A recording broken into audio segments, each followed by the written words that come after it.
The world of middle class and class consciousness for the same concept.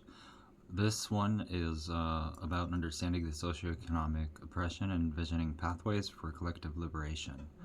While much discourse has focused on the working class and the well being of the elites, the middle class, particularly of the lower tiers, occupies a unique and precarious, uh, caught in the bind, aspiration, and vulnerability, lower middle class, strategically positioned to each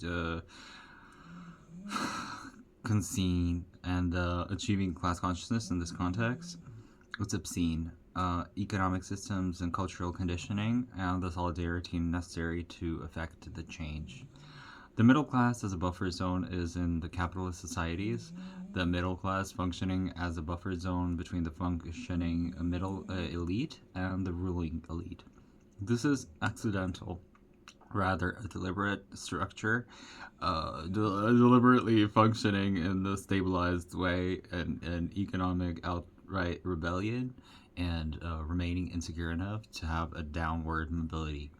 This precarious mindset of individualism and competition, which undermines solidarity with the working class while protecting the interests of the elite, may give us some class consciousness that begins with recognizing this role in a number of lower middle and middle classes. The most critically examining the aspirations of the fears manipulated to sustain the existing order.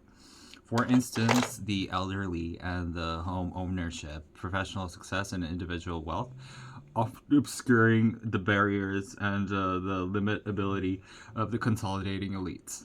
Recognizing these dynamics in the first step through freeing the psychological chains of capitalist society and ideology, the mirage of the American dream, as you know it. The most pervasive obstacle to class consciousness is the myth of meritocracy, epitomized by the American dream.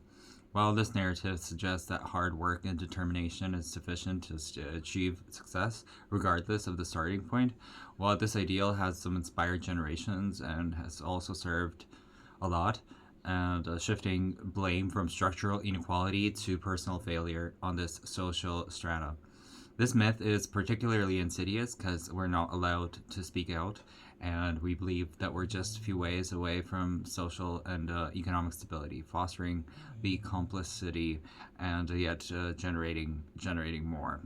Rising costs and declining social mobility, revealing the fragility of this dream.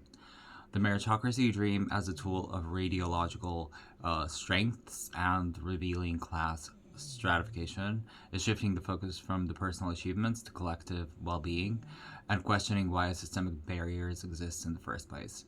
Cultural conditioning and class solidarity, we have it. We have the social conditioning that plays a significant role in maintaining these divisions.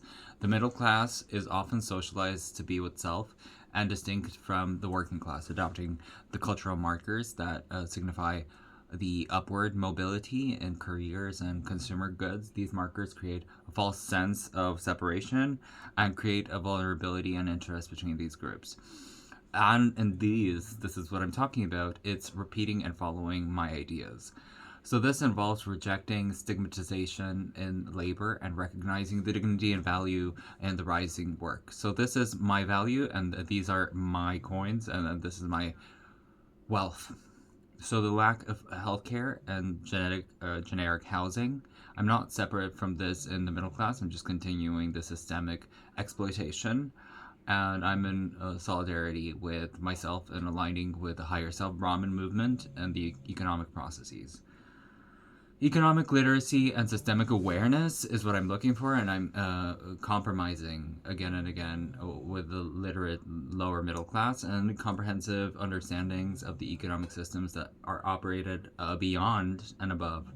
So this limits the individual and political parties and the economic and oh, Elohim and neoliberalism that exacerbates the inequality. This involves understanding how wealth is concentrated amongst the elites, often at the expense of the middle and working class.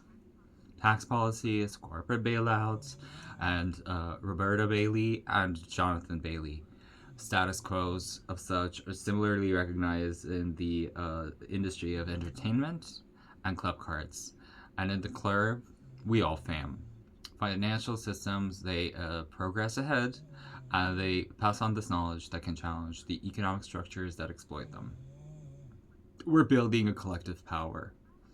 Class consciousness is the monetized word combination transcending singular individualism and power, and we are organizing on this political advocacy platform to challenge the systemic inequality